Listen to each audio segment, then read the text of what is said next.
satu dapat gratis 3. Pemirsa, desa adat di Bali kini telah memiliki hukum adat atau perharam yang mengatur sanksi sosial terhadap para pengguna maupun pengedar narkoba. Perharam atau peraturan desa tersebut diharapkan bisa efektif menjaga ketahanan masyarakat dalam menghadapi ancaman narkoba. Hal tersebut disampaikan Kepala BNN Komjen Heru Winarko di sela-sela penandatanganan MOU antara BNN dan Universitas Udayana di Fakultas Kedokteran UNUD Denpasar.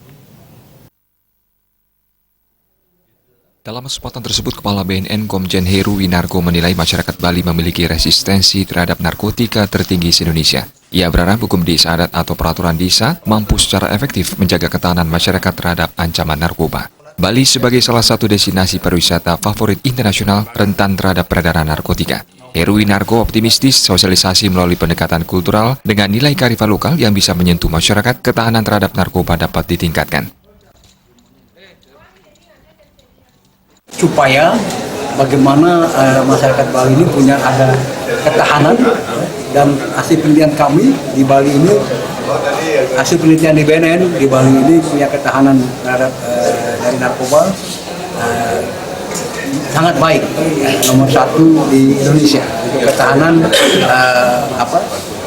terhadap ancaman narkoba yang ada di masyarakat Bali. Itu yang kita harapkan terus dipertahankan dan kita kembangkan terus, karena tadi saya sampaikan dengan Pak Gubernur, namanya tempat wisata itu pengaruh-pengaruh selain juga yang baik, juga ada pengaruh-pengaruh yang buruk termasuk narkoba. Apakah efektif Pak untuk dengan istilahnya Nah, ini kita harapkan seperti itu. Jadi bukan hanya dampak dari narkoba, semua dampak yang negatif, ya, karena di sini kearifan lokal kita optimalkan.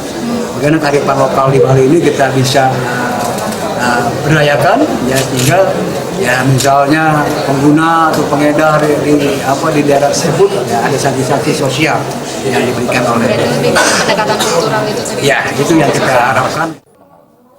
BNN Provinsi Bali berkomitmen terus mensosialisasikan dan mengajak seluruh desa adat di Bali untuk membuat praram. Saat ini terdapat 76 praram dari 76 desa adat se-Bali dan juga 20 desa bersih narkoba. Sementara ada 3 kabupaten yang belum membuat praram tentang narkotika, yaitu Jembrana, Tabanan, dan Bangli. Diharapkan ke depan seluruh desa adat di kabupaten kota di Bali memiliki praram tentang narkotika. Indra Wijaya, Bali TV.